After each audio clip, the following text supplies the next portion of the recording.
اعوذ باللہ من الشیطان الرجیم بسم اللہ الرحمن الرحیم وقال لهم نبیہم، اور ان سے کہا ان کے نبی نے، ان اللہ قد بعث لکم طالوت ملکا، تمہارے لیے اللہ تعالیٰ نے طالوت کو بادشاہ مقرر کیا ہے۔ ان کا نام تورات میں آیا ہے سول یا ساؤل، SAUL۔ اب یہ سمجھ میں نہیں آتا، ہو سکتا ہے کہ اصل نام ساؤل ہو، لیکن چونکہ وہ بہت قداور تھے، طول قداور، اس لیے ان کا ایک صفاتی نام ہو طالوت۔ قرآن مجید نے صفاتی نام لیا ہے کہ وہ بہت قداور تھے۔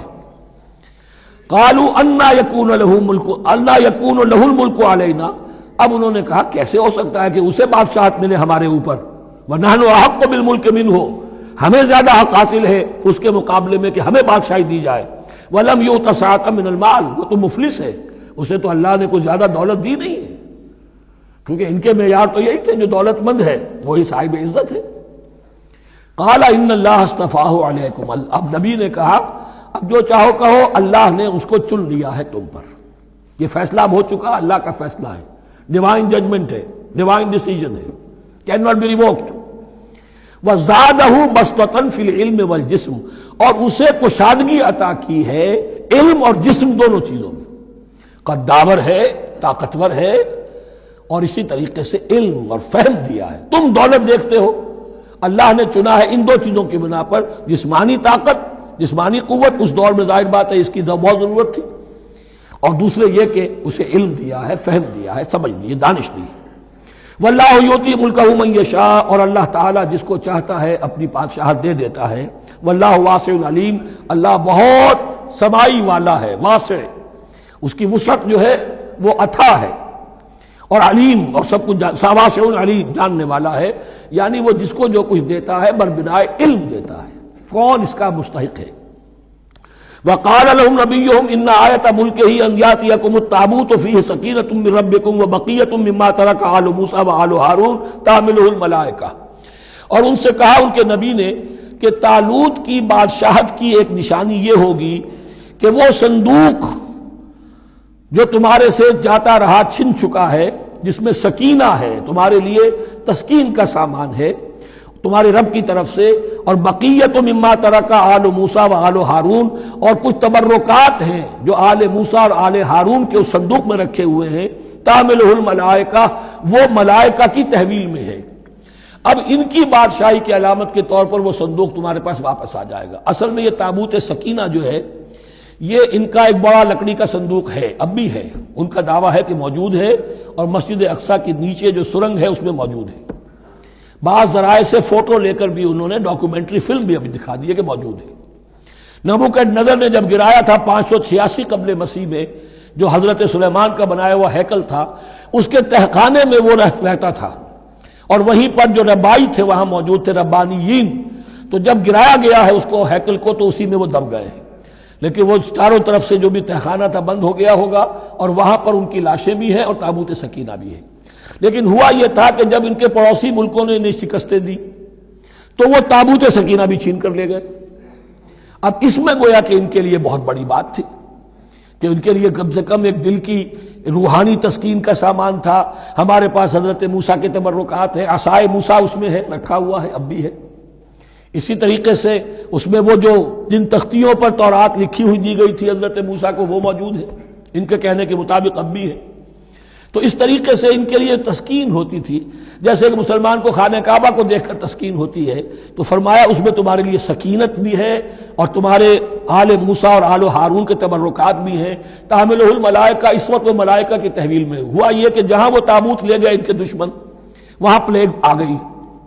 انہوں نے سمجھا کوئی نحوست ہے اس کے اندر جس کی وجہ سے پلیگ آ گئی ہے، انہوں نے ایک چھکڑے کے اوپر اس کو رکھا اور بیلوں کو ہانک دیا، جاؤ جدھر جانا ہے۔ تو حضرت سموئیل نے ان سے کہا کہ طالوت کا اللہ کی طرف سے نامزد کیے جانا ایک علامت اس کی یہ ہوگی کہ وہ تمہاری تسکین کا سامان جو تم سے چھن گیا تھا، ان کے عہد عمارت میں یا ان کے عہد ملوکیت میں تمہیں واپس مل جائے گا، اور وہ فرشتوں کی تحویل میں ہے۔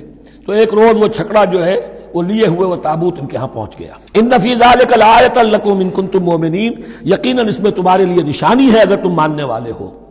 فلما فصل طالوت بالجنود، اب جب حضرت طالوت اپنے لشکروں کو لے کر چلے، ان میں سے جو لوگ تو انکار کر گئے رہ گئے، جو لوگ چلے ساتھ ان کو لے کر چلے. قال ان اللہ مبتلیکم بنہر، انہوں نے فرمایا اپنے لشکر والوں سے اللہ تعالیٰ تمہاری ایک آزمائش کرے گا ایک نہر سے، دریا سے، یہی جو ہے جارڈن ریور جارڈن، اس کو کراس کر کے پھر حملہ کرنا تھا. فمن شرب منہ فلیس منی، جو اس میں سے پیٹ بھر کر پانی پیے گا وہ مجھ میں سے نہیں ہے. ومن لم یطعمہ فانہ منی، جو اس میں سے پانی نہیں پیے گا وہ میرا ساتھی ہے. الا من اغترف غرفۃ بیدہ، سوائے اس کے کہ کوئی صرف اپنے چلو سے اور وہ کچھ وہ ایک گھونٹ لے لے. یہ اصل میں ہر کمانڈر کے لیے ضروری ہوتا ہے کہ کسی بھی بڑی جنگ سے پہلے اپنے ساتھیوں کا مورال دیکھے، ڈسپلن کی حالت دیکھے. تو جیسے حضور نے بھی غزوہ بدر سے قبل مشاورت کی تھی کہ مسلمانوں ایک لشکر آ رہا ہے جنوب سے کیل کانٹے سے لیس، اور ایک قافلہ آ رہا ہے شمال سے، اور اللہ نے ان دو میں سے ایک کا وعدہ کیا تمہیں ضرور ملے گا، بتاؤ کدھر چلے. اندازہ ہو گیا کچھ لوگ جو کمزوری دکھا رہے تھے انہوں نے کہا چلے جی پہلے قافلہ لوٹ لیں، اور جو لوگ تھے باہمت انہوں نے کہا جو حضور آپ کی ارادہ، جو آپ کا منشا ہو. تو یہاں بھی انہوں نے اس سے ٹیسٹ کیا ہے کہ آیا وہ میرے حکم کی پابندی کرتے ہیں یا نہیں کرتے. فشربوا منہ، تو ان سب نے، بہتوں نے پیا اس میں سے خوب جی بھر کر. الا قلیلا منہم، سوائے ان میں سے بہت کم تعداد میں. فلما جاوزہ هو والذین آمنوا معہ، تو جب گزرے اس دریا کے پار، اترے وہ اور وہ لوگ جو ان کے ساتھ ساتھی اب اہل ایمان رہ گئے تھے. یعنی پہلی سکریننگ پہلے ہو چکی تھی، جو قتال ہی کے منکر ہو گئے تھے، اور اس کے بعد دوسری ہو گئی ہے کہ جو اس چھلنی میں سے نہیں نکل سکے، وہ پانی پی کر بے سدھ ہو گئے. یہ ایسا ہی ہے جیسے غزوہ احد میں حضور صلی اللہ علیہ وسلم کے ساتھ 1000 آدمی مدینے سے نکلے تھے اور پھر عین وقت پر 300 آدمی ساتھ چھوڑ کر چلے گئے. تو جب انہوں نے دریا پار کر لیا، انہوں نے اور ان کے ساتھی اہل ایمان نے، قالوا لا طاقت لنا اليوم بجالوت وجنودہ، تو انہوں نے کہا کہ ہمارے اندر تو واقعتاً طاقت نہیں ہے کہ ہم جالوت کا اور اس کے لشکروں کا مقابلہ کر سکیں. یہ گولیت جس کو کہتے ہیں جالوت، یہ بڑا قوی ہیکل انسان تھا، اور اس کا جو زرہ بختر تھا وہ اتنا پورا جسم ڈھکا ہوا کہ سوائے آنکھ کے سوراخ کے اور کچھ نہیں تھا اس میں، جو نظر ہی نہیں آتا تھا. تو اس نے مبارزت کی اور کوئی بھی مقابلے پر نہیں آ رہا تھا.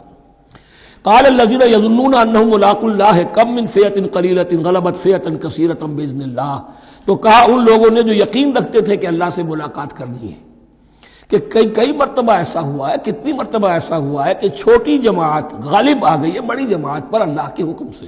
یعنی آگے بڑھو، ہمت کرو، اپنی جو ہے کم ہمتی کا ثبوت نہ دو، اللہ تعالیٰ کی نصرت سے، اللہ کی مدد سے تمہیں فتح حاصل ہو جائے گی. واللہ مع الصابرین، اللہ تو صابروں کے ساتھ ہے. فلما برزوا لجالوت وجنودہ، تو جب وہ سامنے آئے جالوت اور اس کے لشکروں کے، برزا ظاہر ہو جانا، سامنے آمنے سامنے آ جانا. اب ادھر ان کا لشکر ہے طالوت علیہ السلام کا، اور ادھر وہ جالوت کا لشکر ہے. قالوا، اب انہوں نے دعا کی، ربنا افرغ علینا صبرا، اے اللہ ہم پر صبر انڈھیل دے. یہ افرغ کا لفظ ہوتا ہے کسی برتن سے پانی اس طرح گرا دینا کسی کے اوپر کہ وہ برتن خالی ہو جائے، گھڑوں پانی ڈال دینا یا کچھ اور برتن میں سے. افرغ علینا صبرا، ہم پر صبر انڈھیل دے، صبر کی بارش فرما دے. ربنا افرغ علینا صبرا وثبت اقدامنا، اور ہمارے قدموں کو جما دے، وانصرنا علی القوم الکافرین، اور ہماری مدد فرما ان کافروں کے مقابلے میں. یہی دعا گویا کہ تلقین کی جا رہی ہے اہل ایمان کو کہ جب بدر کے موقع پر تمہارا مقابلہ ہوگا تو تمہیں یہ دعا کرنی چاہیے. صدق اللہ العظیم.